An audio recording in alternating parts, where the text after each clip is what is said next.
Welcome to AP education. आज हम करेंगे separation of substances NCERT exemplar के क्वेश्चंस।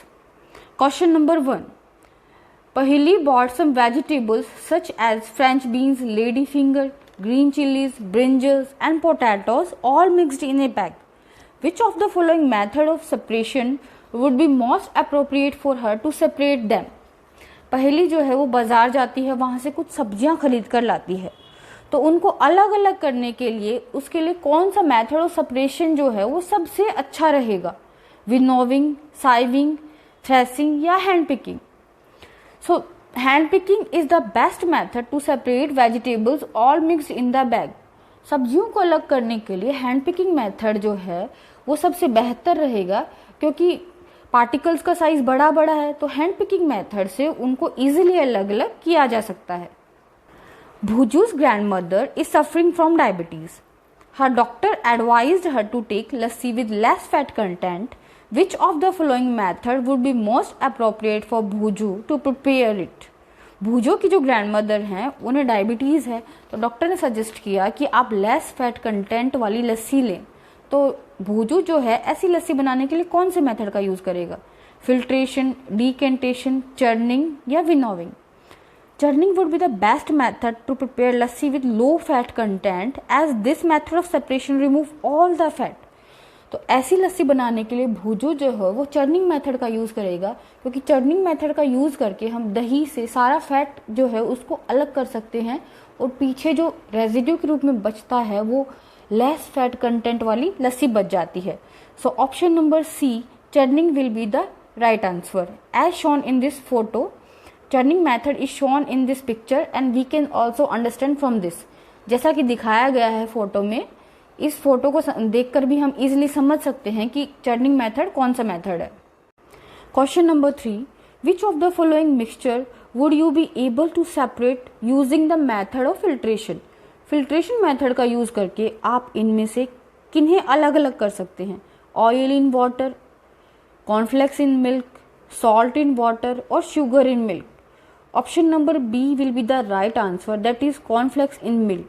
कॉर्नफ्लेक्स में से हम मिल्क को फिल्ट्रेशन से अलग कर सकते हैं, क्योंकि अगर हम कॉर्नफ्लेक्स और मिल्क के मिक्सचर को फिल्टर करेंगे तो कॉर्नफ्लेक्स जो है वो फिल्टर पेपर पर रह जाएगी और मिल्क जो है वो सेपरेट कंटेनर में आ जाएगा।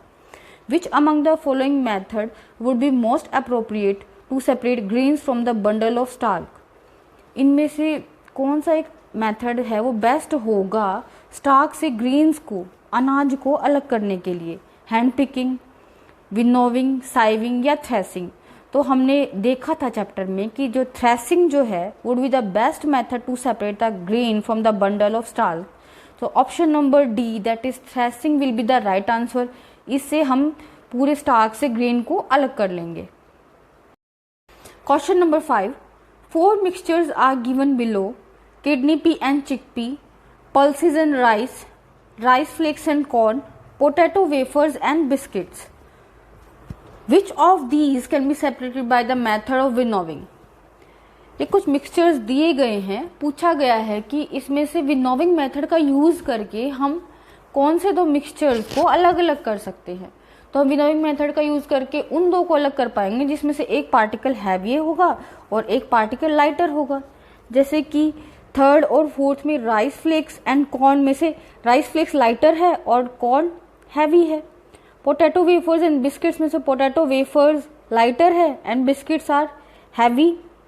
बाकी के जो दो ऑप्शंस हैं फर्स्ट एंड सेकंड, इनमें चारों ही पार्टिकल का जो वेट है वो लगभग इक्वल है, मीन्स हैवी है। लाइटर पार्टिकल उसमें से कोई भी नहीं है।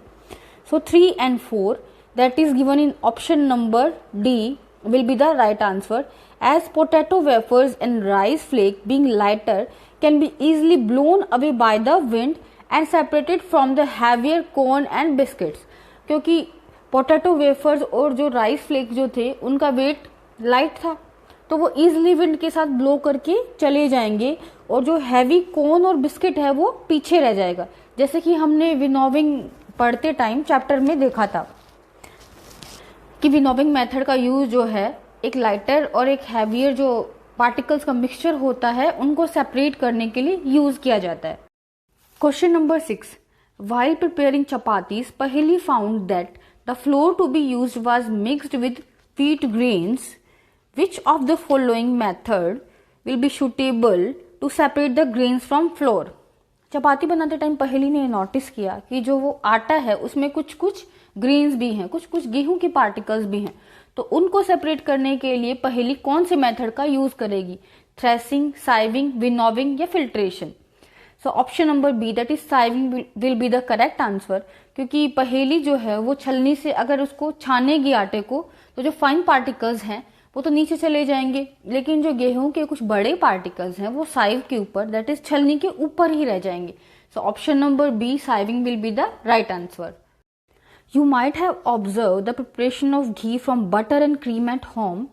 Which method can be used to separate ghee from the residue?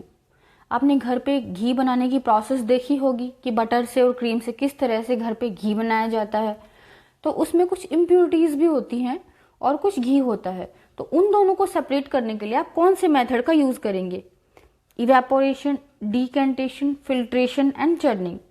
So we will use decantation and filtration. पहले हम क्या करेंगे कि जो गर्म घी है उसको रख देंगे, तो उसमें जो भी इम्प्योरिटीज के पार्टिकल है वो नीचे रह जाएंगे और कुछ इम्प्योरिटी जो लाइटर थी, जिसकी डेंसिटी कम थी, वो ऊपर रहेगी घी के साथ में. तो फिर क्या करेंगे हम? डिकेंटेशन करने के बाद उसको फिल्टर कर लेंगे. So we will use decantation and filtration, that is given in option number B. Churning का यूज जो है वो हम दही से बटर बनाने के लिए करते हैं. In an activity, a teacher dissolved a small amount of copper sulfate in a tumbler half filled with water. Which method would you use to get back copper sulfate from the solution? Teacher ने एक आधा tumbler लिया जो कि पानी का भरा हुआ था और उसमें कॉपर सल्फेट को डिसॉल्व कर दिया. अब आप कौन से मेथड का यूज करेंगे कॉपर सल्फेट और वाटर को अलग अलग करने के लिए? डिकेंटेशन, इवेपोरेशन, सेडिमेंटेशन या condensation? So we will use evaporation method to get back copper sulfate from the solution. Option number B that is evaporation will be the right answer, क्योंकि evaporate होके पानी तो जो है वो चला जाएगा और पीछे जो है वो कॉपर सल्फेट के क्रिस्टल्स बच जाएंगे. Question number 9. During summers, Bhujo carries water in a transparent plastic bottle to his school. One day he left his bottle in the school. The bottle still had some water left in it. The following day, he observed some water droplets on the inner surface of empty portion of bottle. These droplets of water were formed due to. भूजू एक लड़का है जिसके पास एक transparent पानी की बोतल है और वो पानी की बोतल को स्कूल में ही भूल के आ जाता है. जब नेक्स्ट डे वो स्कूल जाता है तो देखता है कि पानी की जो बोतल होती है उसके अंदर वाली सरफेस पे कुछ वाटर की ड्रॉपलेट्स बनी हुई थी. तो वो वाटर ड्रॉपलेट्स जो कि बोतल के अंदर बनी वो किस वजह से बनी? सो option number C that is evaporation and condensation will be the right answer, क्योंकि पहले गर्मी की वजह से पानी इवेपोरेट हुआ, फिर बाहर से कुछ ठंडी हवा आई होगी, तो कंडेंसेशन की वजह से जो इवेपोरेट हुआ हुआ पानी था वो फिर से वाटर की कुछ ड्रॉपलेट्स में चेंज हो गया. So option number C that is evaporation and condensation will be the right answer. Question number 10. Paheli asked for a glass of water from Boojho. He gave her a glass of ice cold water. Paheli observed some droplets on the outer surface of glass and asked Bhuju how these droplets of water were formed. Which of the following should be Bhuju's answer? पहेली भूजू से एक पानी का glass मांगती है तो भूजू उसको एक ठंडा पानी का ग्लास देता है. तो पहेली ने ऑब्जर्व किया कि इसके बाहर तो कुछ वाटर की छोटी छोटी ड्रॉपलेट्स बनी हुई हैं. तो वो ड्रॉपलेट्स क्यों बनी हुई हैं? पहेली ने ऐसा भूजू से पूछा. तो भूजू का आंसर क्या होगा? Evaporation of water from the glass, water that seep out from the glass, evaporation of atmospheric water vapor, condensation of atmospheric water vapor. So option number D that is condensation of atmospheric water vapor will be the right answer, क्योंकि हमारा जो वातावरण है उसमें कुछ water vapours थे, तो जैसे ही वो ठंडे ग्लास के कांटेक्ट में आए तो वो क्या हो गए? कंडेंस हो गए. तो कंडेंस होकर उन्होंने वाटर ड्रॉपलेट्स बना ली. So option number D that is condensation of atmospheric water vapor will be the right answer. An iron nail is kept in each of the following liquid. In which case would it lose its shine and appear dull?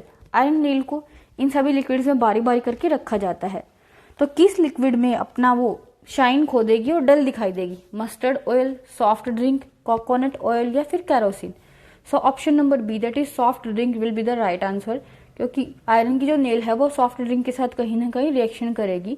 बाकी iron जो है किसी भी oil के साथ कोई भी reaction नहीं करता है, तो उनके साथ उसकी जो सरफेस है उस पर कोई भी फर्क नहीं पड़ेगा।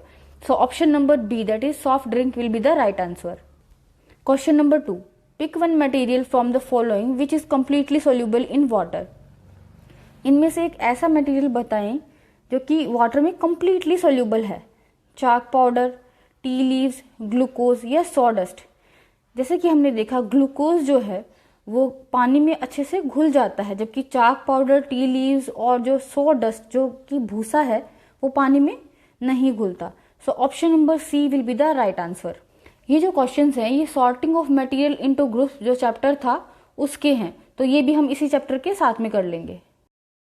You are provided with the following material: magnifying glass, mirror, stainless steel plate, glass tumbler. Which of the above material will you identify as a transparent. ये कुछ मटेरियल्स दिए गए हैं आपको, तो इनमें से ट्रांसपेरेंट मटेरियल कौन कौन से हैं। ट्रांसपेरेंट मतलब पारदर्शी मटेरियल जिससे हम देख सकते हैं।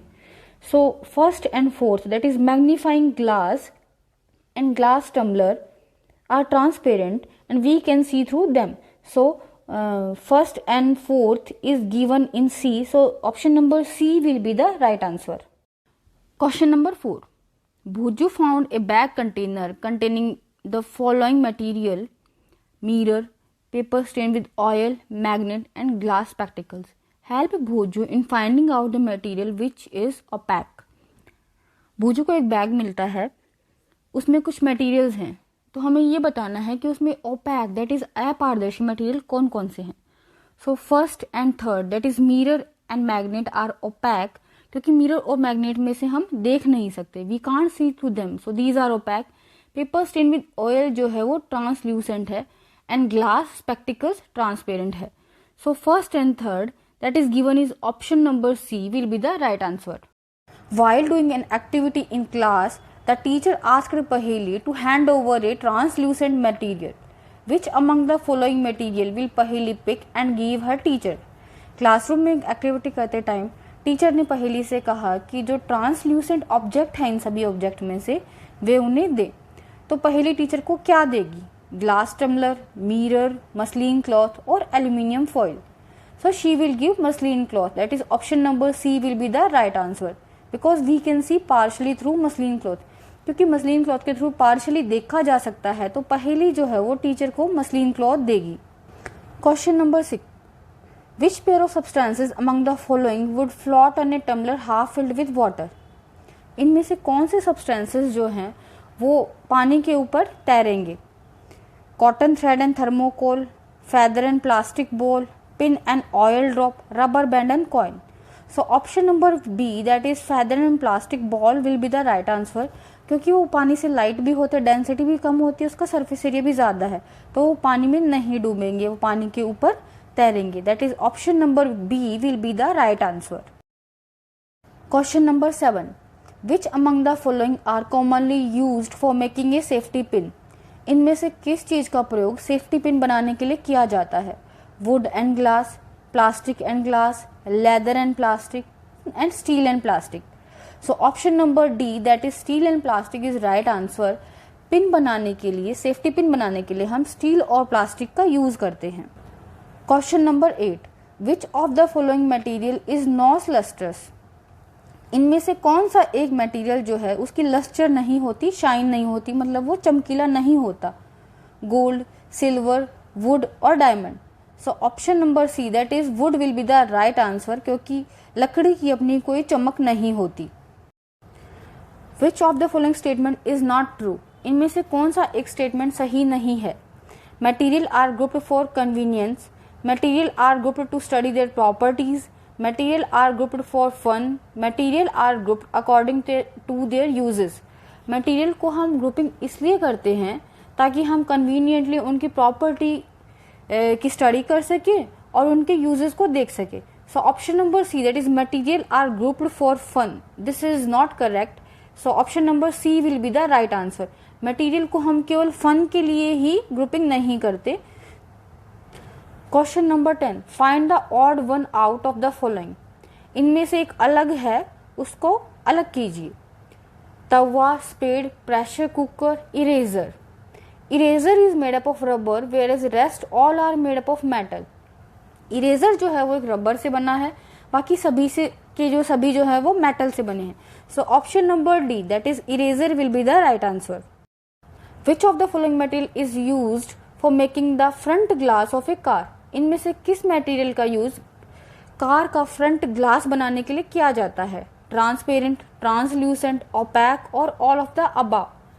सो option number A, that is transparent, is right answer, क्योंकि जो कार का जो फ्रंट ग्लास है वो बनाने के लिए हम ट्रांसपेरेंट ऑब्जेक्ट का यूज करते हैं ताकि हमें वो चीजें जो हैं वो क्लियरली दिख सके। ये थी एनसीईआरटी एग्जाम्पलर के चैप्टर 4 और 5 के मोस्ट इम्पॉर्टेंट क्वेश्चंस की क्लास। अगर आपको ये क्लास पसंद आई है तो इस चैनल को लाइक करें, शेयर करें, सब्सक्राइब करें और नोटिफिकेशन के लिए बेल आइकन को प्रेस करें। Thank you.